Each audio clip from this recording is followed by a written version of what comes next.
है एवरीवन। तो आज जिस क्वेश्चन को हम लोग सॉल्व करने जा रहे हैं वो क्वेश्चन आपके मोबाइल के स्क्रीन पर ये रहा। तो अगर आपने पहले लेक्चर्स को नहीं देखा है तो सबसे पहले उसको देख लें, क्योंकि उस लेक्चर्स में मैंने बिल्कुल भी बेसिक से ही स्टार्ट कर रखा था। तो अगर आप उन बेसिक्स को ग्रैब करना चाहते हो तो सबसे पहले मेरी एक पर्सनल रिकमेंडेशन है कि आप उसको देख लें। अगर आपको देखना है तो वो आपको आई बटन में आपको दिख रहा होगा, जैसा कि ऊपर देख सकते हैं आप, तो वो वहाँ पर आप जाके देख सकते हैं। तो चलो फिर इसको स्टार्ट करते हैं। तो जब आपके पास ऐसे क्वेश्चंस आते हैं आपके सामने, तो आपका पहला स्टेप्स क्या होता है? आपका पहला काम क्या होता है? मैंने आपको एक समरी बताई थी कि प्रीवियस लेक्चर में, अगर आपने देखा नहीं है तो आई बटन में जैसा कि आपने आ रहा होगा वहाँ पर आप देख सकते हो। वहाँ पर मैंने क्या बताया था कि आपके पास कोई भी गिवन रिकरेंस रिलेशन होगा, सबसे पहले गिवन रिकरेंस रिलेशंस को आप लिखो।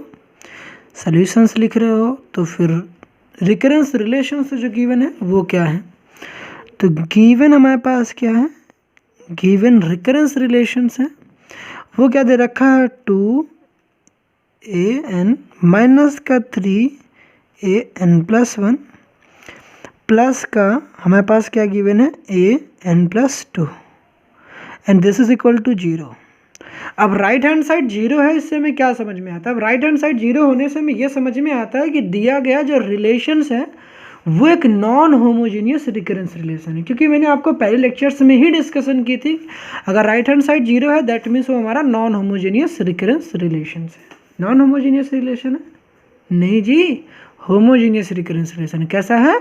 Homogeneous recurrence. अगर हमारा राइट हैंड साइड 0 होता है तो हम क्या कहते हैं? उसको होमोजीनियस रिकरेंस रिलेशन कहते हैं। तो मेरे पास ये आई।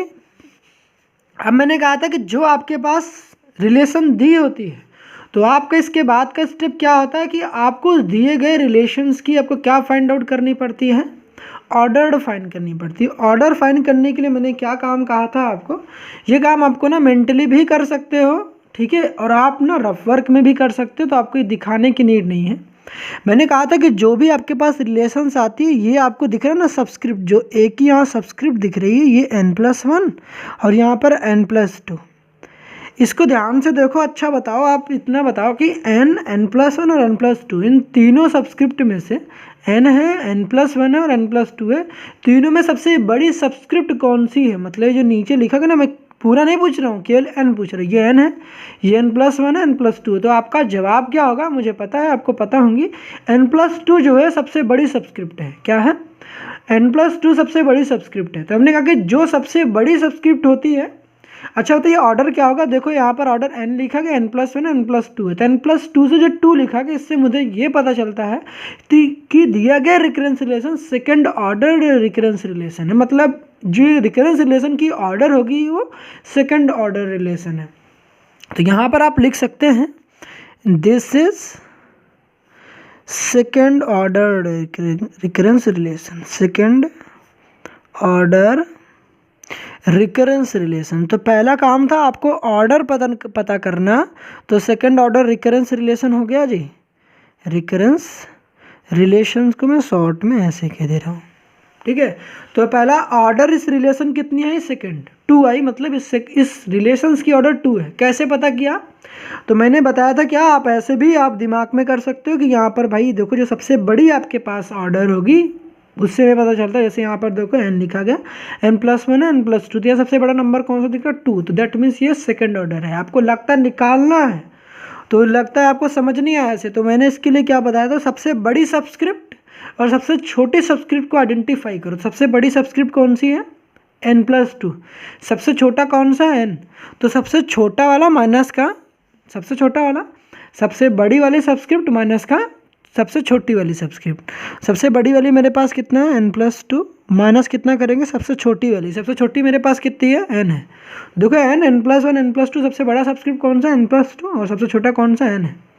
जब इसको सब्ट्रैक्ट कर देंगे तो मुझे क्या निकल कर आएगा? देखो n से n कैंसिल हो जाएगा, मुझे क्या पता चल जाएगा? 2। ये जो होता है इस तरीके से हम लोग निकालते हैं कि ऑर्डर कितना है, ठीक है जी। अभी जो ऑर्डर निकालते हैं मुझे ये पता करना होता है कि बताओ इस जो सबस्क्रिप्ट आपने फाइंड आउट की सबसे बड़ी सबस्क्रिप्ट मेरी कितनी थी? n+2 वाली। तो इस पूरे टर्म को, तो आप इस an+2 को, आपको जो सबसे बड़ी सबस्क्रिप्ट होती है उसको x² से रिप्रेजेंट करोगे। कहने का मतलब क्या है, एक बार मैं आपको और बता दूं, जबकि अगर आपने नहीं देखा है तो प्रीवियस लेक्चर को, जो कि मैं आपको आई बटन में दे रहा हूँ, आप उसको देख लेना। डिस्क्रिप्शन बॉक्स या फिर मैं कमेंट बॉक्स में दे दूंगा, उसको देख लेना, क्योंकि मैंने वहाँ पर डिटेल में डिस्कशन किया है, तो आप समझ जाओगे। क्योंकि यहाँ पर देखो मैंने बताया था आपको कि अगर आपके पास ऐसा आता तो फिर मैं आपको प्रीवियस क्वेश्चन से ही आपको उसके थ्रू रूबरू करा देता हूँ।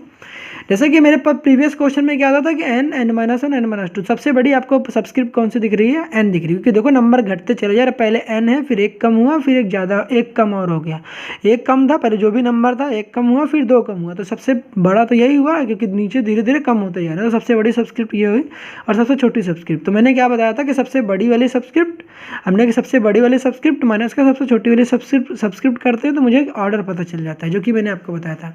उसके बाद मैंने बताया कि जो सबसे बड़ी सब्सक्रिप्ट होती है, मैंने क्या बताया था, यहाँ का नहीं लिखा होगा तो आपने प्रीवियस लेक्चर देखना, आपको समझ में आएगा। जो सबसे बड़ी सब्सक्रिप्ट होगी, क्या बताया मैंने, सबसे बड़ी जो सब्सक्रिप्ट होगी उसको क्या करोगे, एक्स स्क्वायर दोगे। पहले लाइन वाइज लिख लेना, जो टर्म होंगे उसको लिख लेना।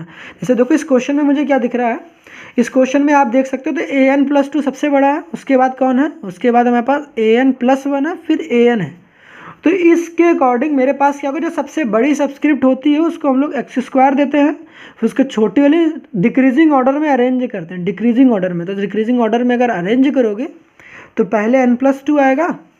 ये काम कर लेना भाई, ये काम रफ का है, ठीक है, ये काम दिखाना नहीं है आपको। तो सबसे पहले n+2 आएगा, फिर n+1 आएगा, फिर आएगा n आएगा। दैट मीन्स यहाँ पर a लिख लो, ठीक है, an+1, ठीक है, an+1, an+2 और an+1, फिर यहाँ an आ जाएगा। ठीक है जी, यहाँ तक चीज़ें क्लियर होंगी आपको। यहाँ पर मैंने क्या लिखा, an+2 और an+1 और an आ जाएगा। ठीक है, आप सब्सक्रिप्ट को भी दिमाग में रख सकते थे। तो जो सबसे बड़ी वाली सब्सक्रिप्ट होती है उसको हम लोग एक्स स्क्वायर देते हैं, फिर उसके बाद एक एक पावर कम करते जाते हैं, तो एक्स स्क्वायर देंगे तो ये कितना हो जाएगा, x हो जाएगा, और ये कितना हो जाएगा मेरे पास 1 हो जाएगा। तो x की पावर 2 और x, फिर उसके बाद देन कितना हो जाएगा, 1 हो जाएगा। उम्मीद है चीज़ें यहाँ तक क्लियर होंगी। अभी क्या करना है, इसको ना यहाँ पर पुट करना है इस इक्वेशन में। तो यहाँ पहला काम ये लिखोगे, ये काम आपको ना दिखाना नहीं है, आपको इतना मेंटली खुद ही सोचना है कि भाई अगर सेकंड ऑर्डर है तो जो सबसे बड़ी वाली जो टर्म होगी उसको एक्स स्क्वायर, फिर आपको सब पता है इससे छोटा कौन सा है, ये वाला, तो इसको क्या दोगे, एक्स दोगे, और ये वाला कौन सा होगा, 1 दोगे। तो जब हम लोग इक्वेशन बनाएंगे तो सेकंड स्टेप क्या होता है हमारे पास, क्वाड्रेटिक इक्वेशंस, क्योंकि यहाँ पर हमें पता है अगर ऑर्डर 2 है तो मेरे पास जो इक्वेशन बनेगी एक्स स्क्वायर बनेगी, दैट मीन्स क्वाड्रेटिक इक्वेशन। अगर ऑर्डर मेरा 3 निकल कर आता तो दैट मीन्स क्यूबिक इक्वेशन बनती। तो मेरे पास क्या है, क्वाड्रेटिक इक्वेशन, ये लिख कर दिखाओगे आप, क्वाड्रेटिक इक्वेशंस। इस क्वाड्रेटिक इक्वेशन को लिख कर दिखाओगे यहाँ पर। तो कैसे लिखोगे भाई, देखो ये मेरे पास क्या बनेगा, यहाँ पर देखो मेरे पास जो बनेगा, यहाँ पर देखो मेरे पास क्या निकलेगा, इसको 1 दोगे, यहाँ पर देखो 2 का 1 से मल्टीप्लाई करोगे तो 2 हो जाएगा, प्लस माइनस का देखो यहाँ पर लिखना है क्योंकि माइनस में है तो 3 लिखना है। an+1 को क्या लिखोगे, x लिखोगे। अगर समझ नहीं आ रहा तो पहले वाले लेक्चर्स को देख लो, वहाँ समझ में आ जाएंगे क्योंकि मैंने वहाँ डिस्कशन किया है। तो an+1 को क्या दोगे आप, x दोगे, और यहाँ पर an+2 को क्या देना पड़ेगा आपको, एक्स स्क्वायर, तो यहाँ पर एक्स स्क्वायर हो जाएगा। ये मेरे पास क्या आ गई, ये मेरे पास क्वाड्रेटिक इक्वेशन है जो कि जिसका राइट हैंड साइड कितना है, 0 है। अभी क्वाड्रेटिक इक्वेशन को आपको पता होना चाहिए, क्वाड्रेटिक इक्वेशन जब आप लिखते हो तो कोशिश आप करोगे, कोशिश क्या कर रहा है, जो एक्स की पावर 2 वाली चीज़ है उसको इस तरीके से अरेंज करोगे। मतलब कभी ऐसे वो लोग डिसऑर्डर फॉर्म में लिखते हैं तो आपको लिखना कैसे है, स्क्वायर वाला फॉर्म पहले, फिर उसके बाद लीनियर वाला जिसकी पावर लीनियर है, देन आफ्टर कांस्टेंट वाला पार्ट, तो +2 दिस इज इक्वल टू 0। तो इस फॉर्म में आपको अरेंज करना है। देखो अगर आप ऐसे लिखोगे तो फिर थोड़ा सा दिक्कत होगी आप जब सॉल्व करोगे इक्वेशन। तो सबसे पहले आपको किस तरीके से लिखना है, सबसे पहले क्वाड्रेटिक वाला पार्ट को, फिर देन उसके बाद एक्स की पावर वाले पार्ट को, फिर कांस्टेंट वाले पार्ट को, कभी ऐसे लिख के ऐसे अरेंज कर लेना। अभी इसको आपको ना रूट्स निकालने पड़ेंगे। पहले आपने क्वाड्रेटिक इक्वेशन निकाला, क्वाड्रेटिक इक्वेशन को सॉल्व करने के बाद आपको क्या काम करना है, आपको इसका रूट्स फाइंड करना है। तो क्वाड्रेटिक इक्वेशन लिखा आपने जो कि मेरे पास ये है। अभी क्या करना है आपको, रूट्स। मैंने आपको 3 काम बताए थे, देखो 3 काम 4 काम जो भी काम थे सारे आपको बता रखे थे। वो काम क्या थे, सबसे पहले आपको ना ये प्रोसेस फॉलो करना है। प्रोसेस क्या है, सबसे पहले ना आपको ना ऑर्डर निकाल लिया आपने, ऑर्डर मेरे पास सेकंड ऑर्डर रही। इक्वेशन का फॉर्मेशन किया, जी हाँ बिल्कुल इक्वेशन का फॉर्मेशन कर लिया, क्वाड्रेटिक इक्वेशन बन गई है।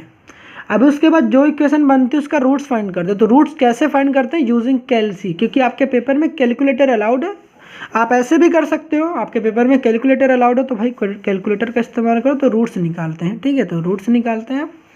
तो नेक्स्ट स्टेप जो हमारा होगा वो क्या होगा, रूट्स फाइंड करना। तो यहाँ पर रूट्स फाइंड करेंगे। तो रूट्स कैसे फाइंड करेंगे, यूजिंग कैल्सी। तो कैल्सी की हेल्प से चलो रूट्स फाइंड आउट करते हैं। अब यहाँ जब आप रूट्स फाइंड आउट करोगे तो पता है आपको क्या कैसे मैंने बताया था आपको। सबसे पहले इसको mod 1 प्रेस करते हैं, क्लियर करते हैं।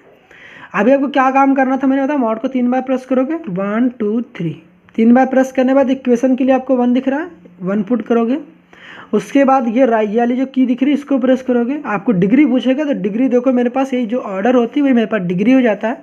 सेकंड ऑर्डर था हमारे पास एन के लिए, जो यहाँ पे 2 थी, तो इसीलिए हमारे पास कितना प्रेस करोगे, 2 प्रेस करोगे। ठीक है, अभी मुझसे पूछता है कि बताओ ए बताओ बी बताओ। तो मैंने आपको प्रीवियस लेक्चर्स में आपको ये बताया था कि जब आपके पास कोई क्वाड्रेटिक इक्वेशंस का फॉर्मेशन होता है तो क्वाड्रेटिक इक्वेशंस में जो आपके पास ये वाली इक्वेशन होती है, अगर कभी आप इस तरीके से अरेंज करते हो तो ए एक्स स्क्वायर प्लस का बी एक्स प्लस सी, तो एक्स स्क्वायर का जो कोफिशिएंट होता है वो मेरा ए होता है, एक्स का कोफिशिएंट मेरा बी होता है, और ये कांस्टेंट तो कांस्टेंट ही होता है।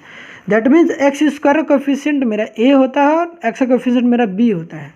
इस वजह से देखो मैंने अरेंज किस लिए कर रखा है, ताकि मुझे ये पता चल रहा है कि मेरा एक्स स्क्वायर मेरा कौन बनेगा। तो क्योंकि मैंने एक्स स्क्वायर को पहले लिखा है, फिर एक्स, फिर ये एक्स स्क्वायर कोफिशिएंट कुछ नहीं दिख रहा है, तो आपको पता होना चाहिए एक्स स्क्वायर कोफिशिएंट कुछ नहीं दिख रहा है, दैट मीन्स 1 है। एक्स का कोफिशिएंट कितना है हमारे पास, 3 है। तो दैट मीन्स यहाँ पर आपको अगर आप इस तरीके से अरेंज करते हो तो आपको ना टाइप करने में कोई दिक्कत नहीं होगी, आप इजीली इनपुट आप दे सकते हो। तो देखो ए मेरा जो पूछेगा तो ए की वैल्यू मेरा कितना 1 है, तो 1 लिखोगे, इक्वल प्रेस करोगे। बी की वैल्यू कितनी -3, तो -3 प्रेस करो, इक्वल का साइन।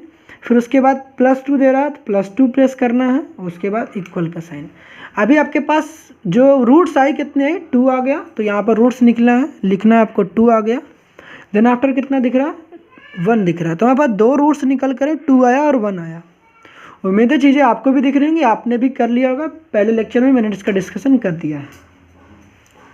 तो मेरे पास रूट जो है 2 and 1 है। 2 and 1 कैसे, एक रियल नंबर है। रियल नंबर कोई रूट में हमारे पास या रूट के अंदर नेगेटिव नहीं, दैट मीन्स ये रियल है और डिफरेंट है।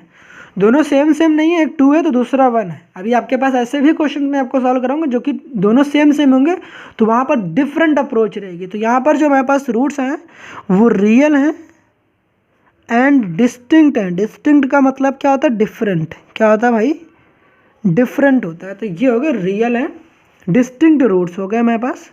अब रूट्स निकालने के बाद हम लोग क्या काम करते हैं, रूट्स निकालने के बाद जो हमारे नेक्स्ट स्टेप होती है वो नेक्स्ट स्टेप होती है कि भाई साहब हम लोग ना कैरेक्टरिस्टिक इक्वेशंस की फॉर्मेशन करते हैं। किसकी फॉर्मेशन करते हैं, जैसे कि मैंने आपको बताया था कि आपके रूट्स निकाल लेते हो, तो रूट्स निकालने के बाद आपका काम क्या होता है, नेक्स्ट काम होता है कैरेक्टरिस्टिक इक्वेशन का फॉर्मेशन करना। आप कैरेक्टरिस्टिक इक्वेशन कैसे बनाते हो, तो देखो काम क्या करते हैं। अब इसके बाद ना कैरेक्टरिस्टिक इक्वेशंस यहाँ लिखना क्या है आपको, कैरेक्टरिस्टिक इक्वेशन को शॉर्ट में, मैं कैरेक्टरिस्टिक इक्वेशन को मैं शॉर्ट में ऐसे कह दे रहा हूँ, ठीक है। कैरेक्टरिस्टिक इक्वेशन ये किसका सिंबल है, ये सच दैट है।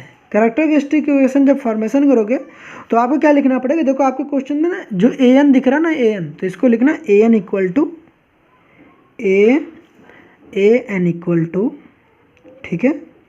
ए एन इक्वल टू क्या करना है आपको, पहले लिखना है आपको जो भी आपके पास यहाँ पर कोएफिशिएंट होता है। मैंने क्या बताया, जो भी आपके पास यहाँ पर कोएफिशिएंट होता है, सबसे पहले यहाँ पर ये जो कांस्टेंट, इसको रहना तो भी कांस्टेंट लिखना पड़ता है। तो कुछ लोग ए लिखते हैं, कुछ लोग बी लिखते हैं, तो मैं यहाँ पर C1 लिखता हूँ, ठीक है। तो C1 हो गया, इसको कांस्टेंट अपने मन से हम लोग एज्यूम करते हैं, तो कांस्टेंट C1 इनटू क्या करते हैं, इनटू। अब आपके पास जो यहाँ पर रूट्स दिए रखे 2 and 1, आपके चॉइस है भाई, जिस तरीके से लिखना चाहते हो। 1 को पहले लिख लो, 2 को बाद में लिख लो, ठीक है, कोई दिक्कत वाली बात नहीं है। तो मैं क्या लिख रहा हूँ, ठीक है, आप आगे पीछे भी लिख सकते हो। तो ऐसा नहीं कि 2 को लिखा है 1 को बाद में लिखा, नहीं, आप 1 पहले लिख लो, छोटे वाले नंबर को पहले लिख लो, फिर उसके बाद 1 को बाद में लिख लो। ऐसा करोगे तो मेरे पास दो क्या आ जाएगा, 2 की पावर, जो भी 2 रहता है 2 की पावर n लिखते हैं, जो ये वाली n होती है ना, इसी के हिसाब से। अगर कई बार क्वेश्चन में r दिया रहता है, जब अगर r दिया होता है क्वेश्चन में, तो यहाँ पर हम लोग r लिखते हैं, ठीक है, r लिखते हैं। अभी फिर क्या लिखेंगे, प्लस लगाएंगे, फिर उसके बाद जो दूसरी रूट दे रखी है C2 लिखेंगे, फिर उसके बाद इनटू करेंगे, फिर क्या लिखेंगे, 1 की पावर n लिखेंगे। कितना लिखेंगे, 1 की पावर n लिखेंगे।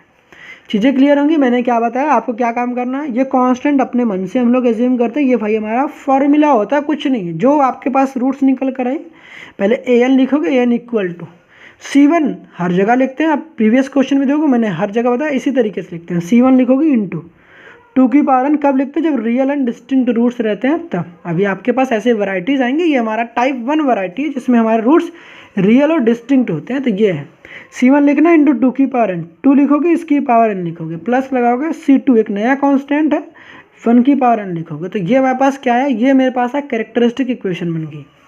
अब कैरेक्टरिस्टिक इक्वेशन जब बन जाती तो मैंने क्या बताया था कि इनिशियल कंडीशन की हेल्प से, क्या बताया था? इनिशियल कंडीशन की हेल्प से क्या करोगे? इनिशियल कंडीशन की हेल्प से C1 एंड C2 की वैल्यू को फाइंड आउट करोगे। अब इनिशियल कंडीशन क्या थे भाई? तो इस इनिशियल कंडीशन क्या थे मेरे पास? देखो क्वेश्चन अगर ध्यान से पढ़ोगे तो जो ये मेरे पास होते हैं ना, ये मेरे कहलाते हैं इनिशियल कंडीशन, ये जो होते हैं। अब इनिशियल कंडीशन से हम लोग समझते क्या हैं? इनिशियल कंडीशन से ये समझते हैं कि देखो यहाँ पर ना ये जो वैल्यूज़ होती हैं, ये इनिशियल कंडीशन में आपको यहाँ पर इतना काम नहीं करना है। ये जो यहाँ पर नीचे वाली वैल्यूज़ होती है, जैसे आपने an लिखा था, देखो ना यहाँ पर an लिखा था, जो ये नीचे वाली वैल्यूज़ होती हैं, कौन सी नीचे वाली वैल्यूज़? ये जो नीचे वाली वैल्यूज़ होती हैं भाई, ये नीचे वाली वैल्यूज़ जो कहलाती हैं, ये जो आपको दिख रहा है ना 0, ये n होता है, तो n की वैल्यू 0 होता है ये। और यहाँ पर n की वैल्यू कितना होता है? ये n की वैल्यू 1 होता है। कितना होता है? 1 होता है। तो ये जो आपके पास वैल्यूज़ होती है, ये जो हमारे पास सब्सक्रिप्ट में दिख रहा है, ये हमारे क्या होती है? Initial value. पहली बात तो ये पूरी जो दे रखी है पूरी इनिशियल कंडीशन, ये बाउंड्री कंडीशन कहलाती है। जो नीचे ये दे रखा है नंबर्स, इसको हम लोग बोलते हैं n की वैल्यूज़। तो ये n की वैल्यू दे रखा है 0 और n की वैल्यू 1 दे रखा। तो एक बार इसी इक्वेशन में एक बार n की वैल्यू 0 पुट करेंगे तो हमारे पास जो दो केसेस बनती हैं, यहाँ पर सबसे पहले जो हमारे पास कंडीशंस होंगी वो n की वैल्यू 0 पुट करते हैं, क्योंकि यहाँ पर देखो n की वैल्यू 0 पता चला हमें। तो n की वैल्यू 0 पुट करोगे तो जहाँ जहाँ पर n है वहाँ 0 पुट करोगे इस इक्वेशन में, तो मुझे क्या मिलेगा? पहला कंडीशन मिलेगा a0 this is equal to, या a0 बोल लो, C1 और 2 की पावर कितना हो जाएगा? 0 प्लस C2 इंटू 2 की मतलब 1 की पावर कितना हो जाएगा? 0। यहाँ तक चीज़ें क्लियर होंगी। सिमिलरली पहला कंडीशन ये है। सेकंड कंडीशंस में क्या काम करोगे? पहले में n की वैल्यू 0 पुट के, दूसरे में n की वैल्यू कितना पुट करना पड़ेगा आपको? n की वैल्यू 0, दूसरे में n की वैल्यू 1 पुट करना है। तो n की वैल्यू 1 पुट करना है तो n की वैल्यू 1 पुट करेंगे। जब n की वैल्यू 1 पुट करोगे तो यहाँ पर कितना आएगा? a1 आएगा। ठीक है, a1 is equal to C1 into 2 की पावर 1 हो जाएगा। यहाँ तक चीज़ें क्लियर होंगी। 2 की पावर 1 प्लस C2 1 की पावर 1, दैट मीन्स 1 ही रहेगा, 1 की पावर 1। चलो दिखा देता हूँ आपको 1 की पावर 1। अभी उसके बाद देखो a0 की वैल्यू कितनी दे रखी थी? a0 की वैल्यू 2 दे रखी थी, तो यहाँ पर आप 2 पुट करोगे। a0 की वैल्यू कितना था? 2 पुट करना है, क्योंकि क्वेश्चन में हमारे पास गिवन था a0 की वैल्यू 2 है, तो यहाँ पर 2 पुट करना है हमें। उसके बाद किसी भी नंबर की पावर 0 कितना होता है? 1, तो यहाँ पर 1 लिखोगे, 1 का C1 से मल्टीप्लाई करो तो मेरे पास C1 ही आ जाएगा। 1 की पावर भी 0 कितना होता है? 1, तो यहाँ पर फिर कितना आ जाएगा? C1 प्लस का C2 आ जाएगा।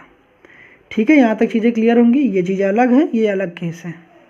तो मेरे पास ये पहली इक्वेशन बन के आ गई, ये वाली पहली इक्वेशन है। सेकंड क्या है? हमारे पास a1 की वैल्यू कितने दे रखा था? a1 की वैल्यू दे रखा था 3, तो a1 की वैल्यू 3 दे रखा था, तो यहाँ पर 3 पुट करेंगे तो a1 की जगह 3 इक्वल टू 2 की पावर 1 2 ही होता है, तो 2C1 लिख लो, कॉन्स्टेंट को पहले लिख लो 2C1 प्लस का यहाँ पर कितना लिख रहा है? 1 की पावर 1 ही होता है, तो 1C1 लिख लो, कोई दिक्कत वाली बात नहीं। चाहे C1 लिख लो चाहे 1C1 लिख लो, 1 को दिखाओ या ना दिखा। तो ये दोनों मेरे पास क्या बने? ये दो मेरे पास इक्वेशंस बने, पहला ये और दूसरा ये। इसको इक्वेशन 1 दे दो, ठीक है, इक्वेशन दे दो, ये वाली इक्वेशन नहीं ये। अब इस इक्वेशन को मुझे सॉल्व करना है। अब इन इक्वेशन को हम लोग क्या करते हैं? सॉल्व करते हैं, और सॉल्व करके क्या फाइंड आउट करते हैं? C1 और C2 की वैल्यू।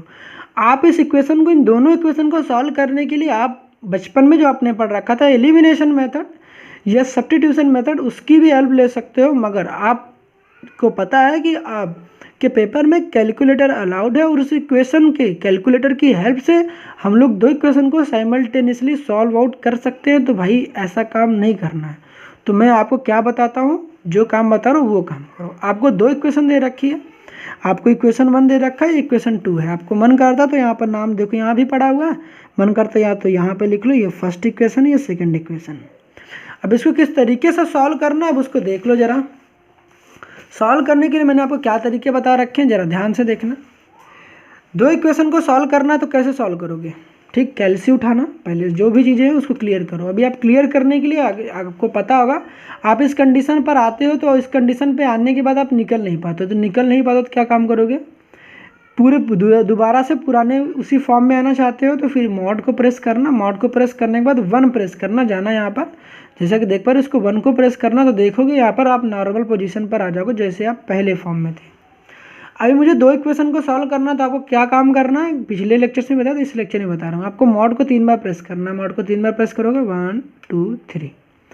अभी मॉड को 3 बार प्रेस करने के लिए इक्वेशन के लिए आपको 1 प्रेस करना है। जैसे आपने क्वाड्रेटिक इक्वेशन को सॉल्व किया था वो एक सिंगल इक्वेशन की मैंने ये वाला की प्रेस करने के लिए होता है, इस वाले में ऐसा नहीं करेंगे, इसमें आपको 1 प्रेस कर देना है। 1 प्रेस करने के बाद अननोन मेरे पास देखो यहाँ पर 2 कांस्टेंट 2 अननोन है, एक C1 है और C2 है, 2 अननोन है, इन्हीं की वैल्यूज मुझे फाइंड आउट करना है। तो इसीलिए अननोन के लिए हमें कितना प्रेस करना, 2 प्रेस करोगे।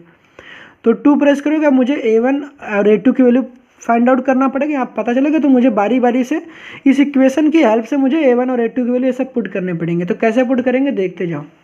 अभी यहाँ करने के लिए ना पहले आप एक इक्वेशन कंसिडर करोगे, दूसरे इक्वेशन को बाद में कंसिडर करोगे। पहले एक इक्वेशन की वैल्यूज़ की मतलब एक इक्वेशन की हेल्प से आप वैल्यूज पुट करोगे, फिर उसके बाद दूसरे इक्वेशन को। तो पहले आप इधर से सॉल्व करोगे, कांस्टेंट वाले पार्ट को बाद में। देखो मैं क्या बता रहा हूँ, पहले C1 की कोएफिशिएंट कितना दिख रहा है, कुछ नहीं दिख रहा, दैट मीन्स 1।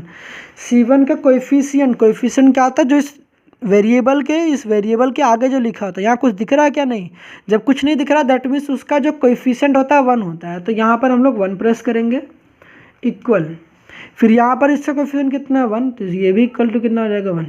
अब यहाँ पर जो कांस्टेंट है C का मतलब क्या कांस्टेंट, तो कांस्टेंट वाला पार्ट कितना था यहाँ पर, ये था 2, तो ये वाला पार्ट होता है, ठीक है 2, तो 2 प्रेस करोगे, ठीक है। अब मेरे पास अब पहली इक्वेशन मेरे पास हो चुकी है, अब उसके बाद दूसरी इक्वेशन को प्रेस करोगे। तो ये काम मत करने लगना, यहाँ से स्टार्ट करना, यहाँ से स्टार्ट करोगे इस वाले पार्ट से, ठीक है। यहाँ पर मेरे पास क्या करना, पहले इसका कोएफिशिएंट प्रेस करते हैं भाई, ये वाला जो है ना, ये नंबर्स, यहाँ पर ये नंबर्स प्रेस करते हैं। तो यहाँ पर 2 दिख रहा है तो 2 को प्रेस करो, 2 फिर इक्वल का साइन, फिर उसके बाद यहाँ कितना दिख रहा है 1, कुछ नहीं दिखता दैट मीन्स 1, तो यहाँ पर 1 है, फिर इक्वल का साइन। उसके बाद ये वाला जो कांस्टेंट होता है ये वाला कांस्टेंट प्रेस करोगे 3, तो 3 आ गया, 3 इक्वल टू। अभी मेरे पास कितनी वैल्यूज है, अब मेरे पास 2 वैल्यूज आ गई। पहला किसकी, C1 की वैल्यू मेरे पास आ गई, C1 की वैल्यू कितनी आई 1। तो यहाँ से हमें दोनों इक्वेशन को सॉल्व करने पे मेरे पास जो वैल्यूज निकल कर आ गई वो कितना, C1 की वैल्यू मेरे पास आ गई 1 आई, और C2 की वैल्यू मेरे पास कितनी आई, वो भी 1 ही आई। C1 की वैल्यू भी 1 और C2 की वैल्यू भी कितनी आ गई, 1 आ गई, ठीक है। कभी लगता है कि यार गलत है, एक काम करो C1 C2 की वैल्यू यहाँ रख कर देख लो। जब यहाँ देखो C1 और C2 की वैल्यू रखोगे तो C1 की वैल्यू भी 1 है और C2 की वैल्यू भी 1 है। 1 + 1 करोगे कितना मुझे मिल जाएगा 2। तो कंडीशन सही है, क्योंकि मेरी इक्वेशन ही कहती थी कि दोनों C1 और C2 को ऐड करोगे मुझे कितना मिलना चाहिए 2। तो यही काम किया हमने, C1 और C2 को देखो जो हमने वैल्यूज़ निकाली कैलसी की हेल्प से, वो पता भी चल रहा है कि भाई 2 आ रही है। उसके बाद यहाँ पर आपको काम करना, यहाँ पर जब रखोगे तो मुझे पता चल रहा है कि C1 की वैल्यू कितनी 1, तो C1 और C2 की दोनों की वैल्यू कितनी दे रखी है, दोनों C1 C2 C1 कैसे होगा, ये C2 है, ठीक है। ये क्या है, मेरे पास C2 है, तो ये C2 है। तो यहाँ पर देख लो, यहाँ पर 1 पुट करोगे तो यहाँ पर 2 हो जाएगा, यहाँ पर +1, 2 + 1 कितना जाएगा 3। तो C1 और C2 की वैल्यूज आ गई।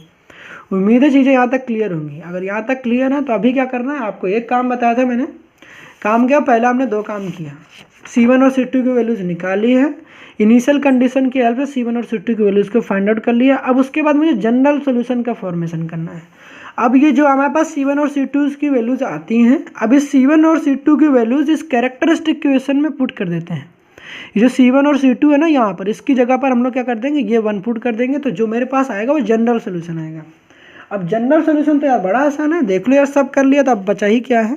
अब मेरे पास जो आया ना वो जनरल सॉल्यूशंस आ गया।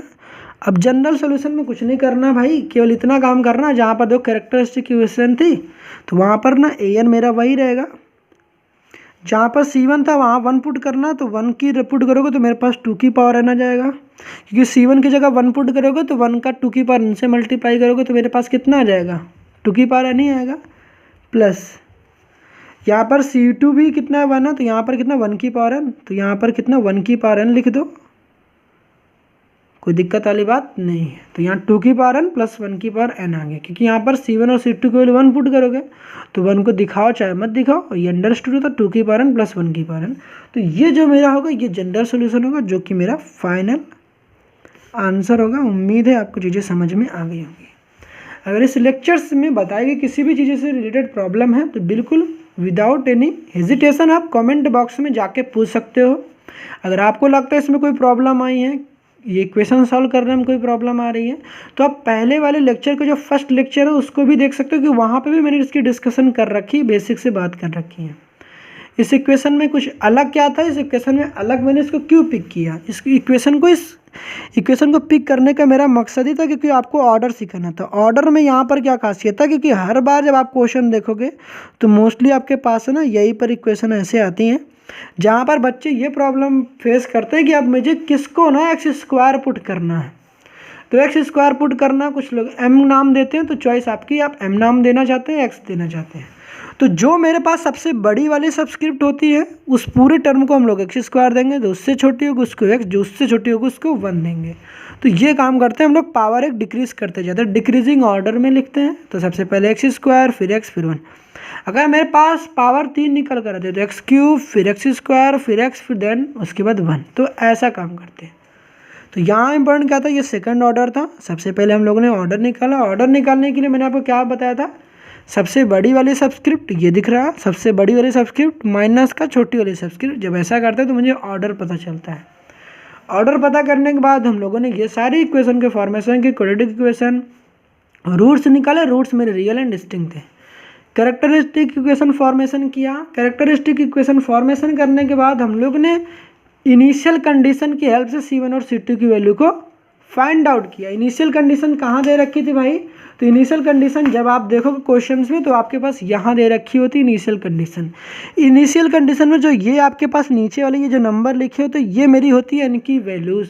तो यहाँ पर n की वैल्यू कितनी दे रखी 0, यहाँ पर n की वैल्यू कितनी दे रखी थी 1। तो इसकी हेल्प से हम लोग दो इक्वेशन का फॉर्मेशन करते हैं। तो जैसा कि आपको दिख रहा है ये मेरी पहली इक्वेशन थी, दूसरी इक्वेशन थी।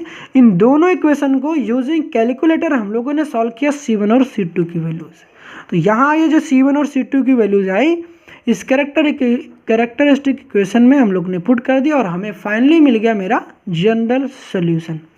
अब इस जनरल सोल्यूशन में अगर आप, चलो यहाँ पर इतना सफिशेंट है, ज़्यादा क्या दिमाग लगाओगे। अगर आपको लगता है कि आपकी n की वैल्यूज़ गलत है जो आपने पुट किया, तो आप कभी भी ना इस n की वैल्यू यहाँ 0 पुट करो।